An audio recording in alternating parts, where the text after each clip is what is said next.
A strong magnitude 5.0 earthquake occurred in the Norwegian Sea 444 kilometers, 276 miles from Svalbard and January Mayen on Wed. June 25, 2025 at 13:35 Greenwich Mean Time. The depth of the quake could not be determined, but is assumed to be shallow. The quake was not felt, or at least not reported so.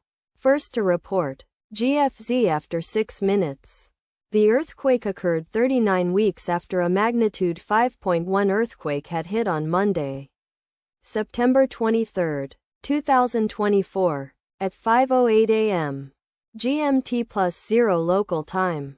In 100 kilometers, 62 miles, distance to the northeast. Data source from Volcano Discovery. Did you feel it? Let us pray. May the earthquake that occurred not affect our brothers and sisters there.